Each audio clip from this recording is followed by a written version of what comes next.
Good morning, everyone. This video will be focusing on recapping our second chapter of government, which is comparing forms of government.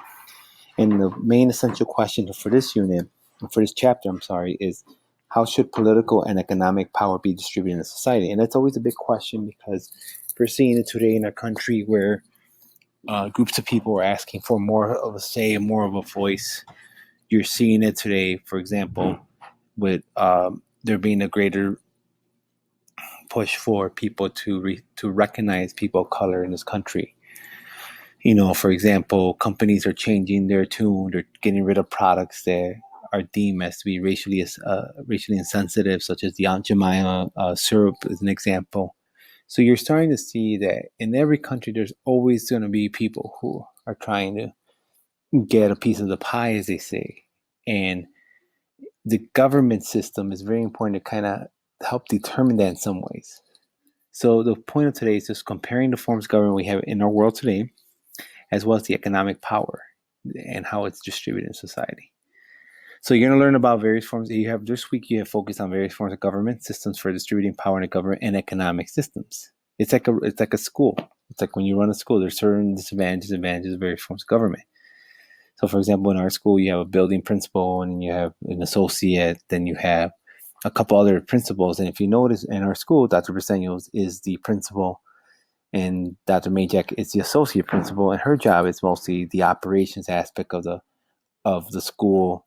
Whereas Mr. Baker, for example, he is focused on discipline and activities. And then Miss Antis is the athletic director, and her job is to focus on sports. So if you notice our school and many schools across the country, the power structure is distributed where people have certain jobs and certain roles.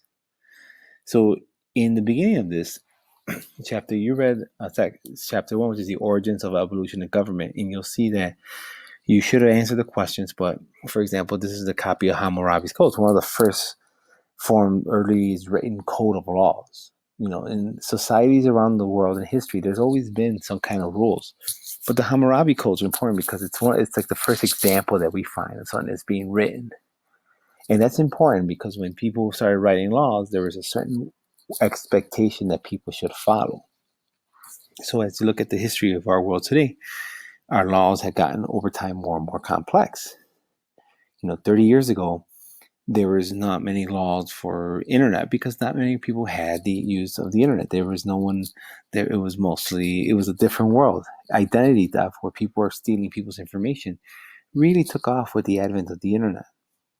And today, identity theft is a huge crime. It's very common out there with the phishing scams and all that. And laws had to be written about those maybe about 20 years ago to kind of help combat this threat. So as we look at, or for example, piracy,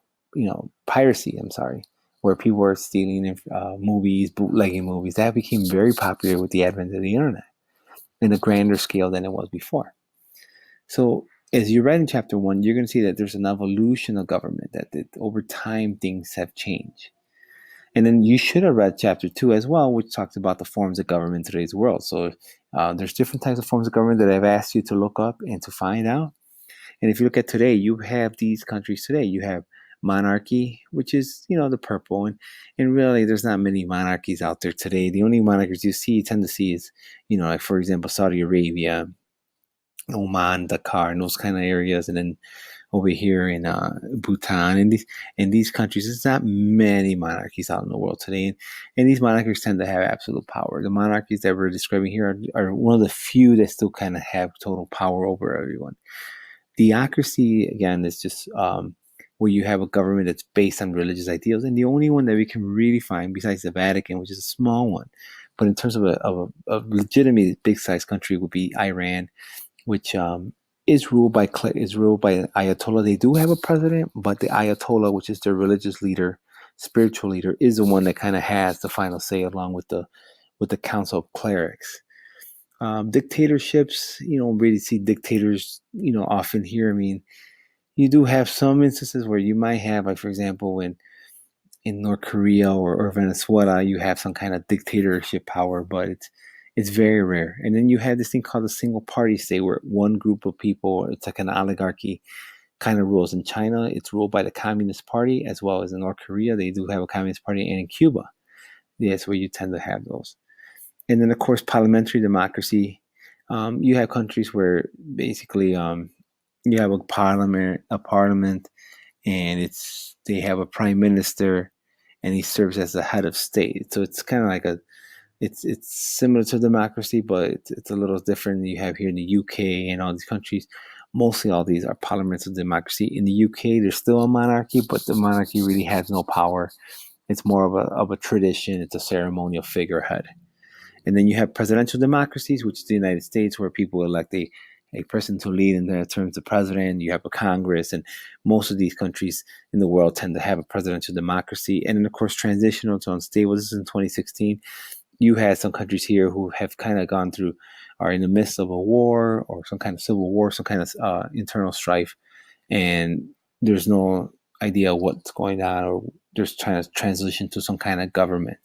Like for example, here's Libya, and of course right here you have Yemen, who's in the midst of a civil war in Western Sahara as well. So in section 3, you're going to read about the distribution of government power in government. And as you answer these notes, just be aware that these are important things to know about how the forms of government they exist in our country. And then also finally, you'll be talking a little bit about economic types of economic systems. You have the two big ones that you should know are market economy and command economy. Market economy is private ownership of the means of production. In other words, private property. People have their own homes, their own land. And economic decisions are made by market forces. What we mean by market forces is basically, when there's a demand for something, the company is going to make it. Look at what's going on with this pandemic. There's been a huge demand for hand sanitizers. So when there's a huge demand for hand sanitizers, the companies that make them are going to produce more. And eventually the price might rise. It will rise because there's people who want those badly. They're going to pay a little bit more for that. Or the example, toilet paper. Toilet paper was in high demand at the beginning of this pandemic.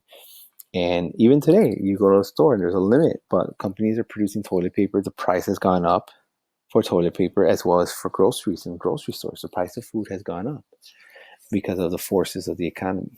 And there's fierce competition among producers for customers. So just think about when we have Christmas, Black Friday.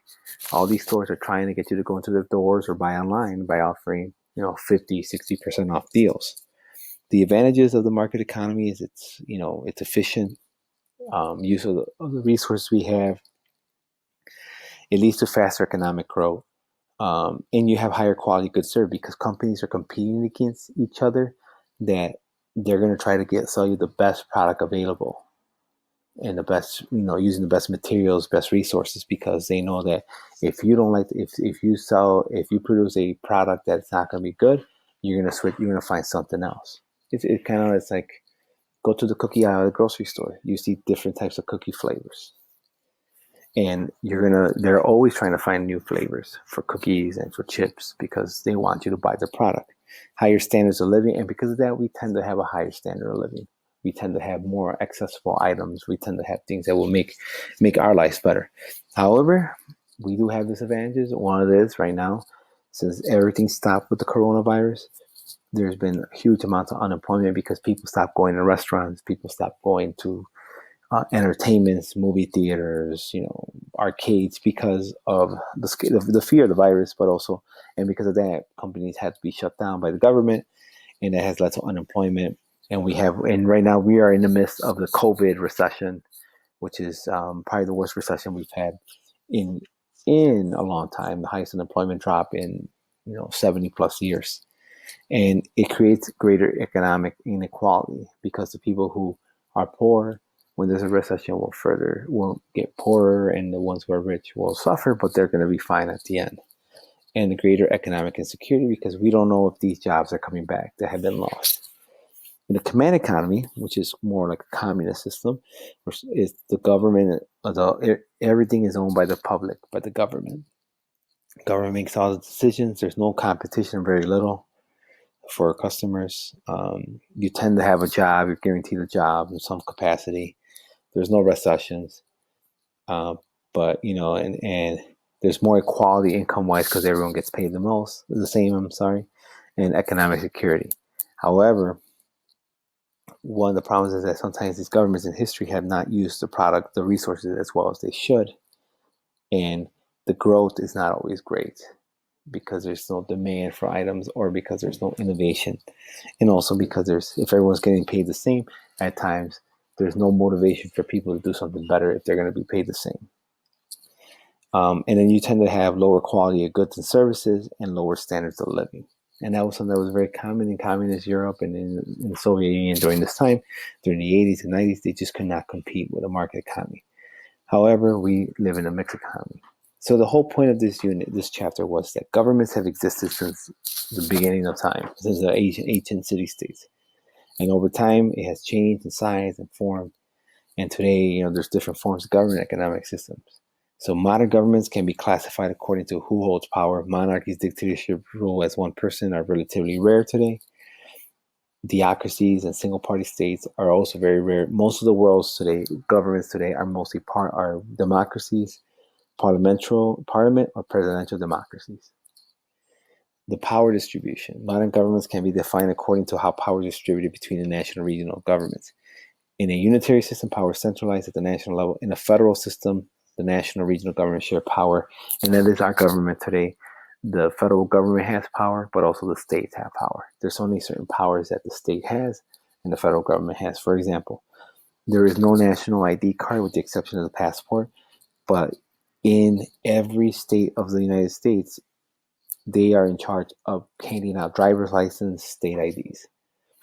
The federal government does not do that. In some other countries, in the unitary system, maybe every government, there's a national ID card.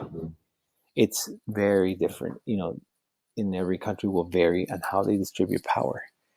All economic system must answer three basic questions: who should be produced, what should be produced, how should it be produced, and how should it be distributed.